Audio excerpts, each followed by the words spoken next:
On Valentine's Day 1995, Sally McNeil fired 2 shotgun blasts at her husband Ray. She called 911 herself, saying, "I just shot my husband." Sally, whose full name is Sally Marie Dempsey, was born on September 30th, 1960, in Allentown, Pennsylvania. She had an abusive childhood. Her father was an alcoholic, and physical violence was normal. In high school, Sally showed interest in swimming, diving, and track and field. She didn't just like physical strength. She wanted to pursue a career coaching and teaching sports. So, she enrolled at East Stroudsburg State College to earn a bachelor's in physical education, but after 3 years, she dropped out because she couldn't afford tuition, books, or daily expenses. She still had an opportunity. She could become a Marine. It was a family legacy. Her brother and uncle were Marines. So in 1981, she joined the United States Marine Corps. At Camp Pendleton, she started bodybuilding and realized that being fit and strong wasn't just for competition, but essential for self-protection against punches, choking, and physical threats. She adopted bodybuilding as a strategy for self-defense. Then, in 1987, during an armed forces bodybuilding competition at Camp Pendleton, Sally met Ray McNeil, a fellow Marine and Mr. California-level bodybuilder whose physique made Sally feel like she'd met the statue of David. Their chemistry was instant. Within weeks, their understanding deepened, and 2 months later, they married, becoming a powerful Marine-trained bodybuilding couple. At first, everything was beautiful, but McNeil, who used steroids for bodybuilding, was extremely aggressive and often in a rage. One day, after a small argument, Ray punched Sally, fracturing her lip. That was just one episode in an abusive cycle. Choking incidents, broken nose, rib fractures, neck spasms, all were documented. Sally screamed many times, "I thought I was gonna die." Once, Ray hit her so hard in the chest that a rib broke and the fractured rib shoved into her lung, puncturing it. Her children, Shantina and John, witnessed the choking. Shantina even heard the shotgun go off in 1995. The domestic violence was endemic in their home. Ray also punished the children cruelly with belt beatings. Sally capitalized on her physique with the title Killer Sally, earning $300 per hour from private muscle wrestling sessions to support Ray's steroid use and pro-competition expenses. On Valentine's Day 1995, when Ray returned home from the gym, a small argument erupted. Ray slapped Sally and forcefully choked her. Sally ran to her bedroom, grabbed her shotgun, and shot Ray.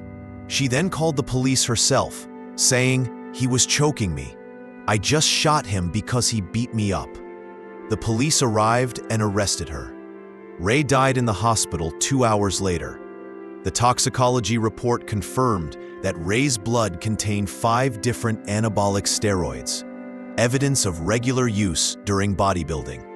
Sally tested positive only for decadurabolin, a long-acting steroid detectable for 12 to 18 months, meaning she had used it but sparingly for performance enhancement. In court, the prosecution argued that after firing the first shot, Sally reloaded the shotgun and fired again, proof of premeditated murder. They said this woman, a retired Marine Corps officer and champion bodybuilder, could not be a scared, abused victim. Their point was that a physically powerful woman usually fights back rather than being abused. So they labeled her too strong to be battered, denying her status as a vulnerable victim. But the defense argued that Sally had suffered from battered woman syndrome, 8 years of physical and emotional abuse, over 400 violent incidents, including drug-fueled choking episodes in front of her children. The children, Shantina, age 11, and John, age 9, testified. Shantina said, "I thought he was gonna kill you. That's self-defense." Their testimony confirmed Sally shot to save her life, not out of murderous intent. In court, Shantina was called to the stand by the court secretariat to provide first-hand testimony. The judge ruled that BWS and steroid-related evidence could only be presented at a moderate level, so the jury would focus on facts, not emotional overload. Once all testimony was heard, the jury returned a verdict: guilty of second-degree murder, meaning they believed the killing was not premeditated but was intentional. In 1996, Sally was sentenced to 19 to life. She appealed, and in 2003, the Ninth Circuit Court of Appeals temporarily overturned her conviction because they found that her BWS defense was mishandled.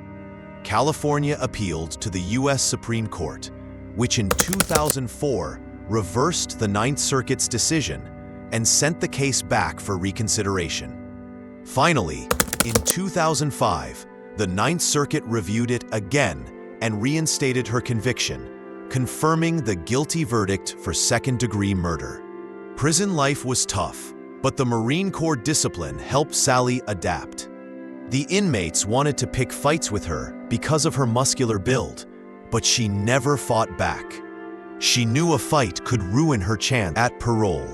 In interviews, her strong mindset was clear.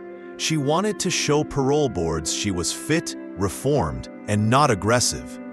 On May 29, 2020, Sally was granted parole. That means the California Parole Board decided she could be released under conditions. She moved to Northern California and entered the Veterans Transition Center, a support center offering counseling, housing, and training for formerly incarcerated veterans. There, she met Neuflied Stewart in a support group.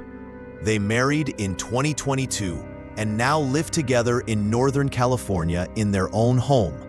Sally reconnected with her children, Shantina and John. The family celebrated together, even with grandchildren in attendance. The big question remains: self-defense or murder? Did the legal system turn a strong woman into the villain? Did society feel threatened by her strength? This case sheds light on systemic biases that continue to resonate.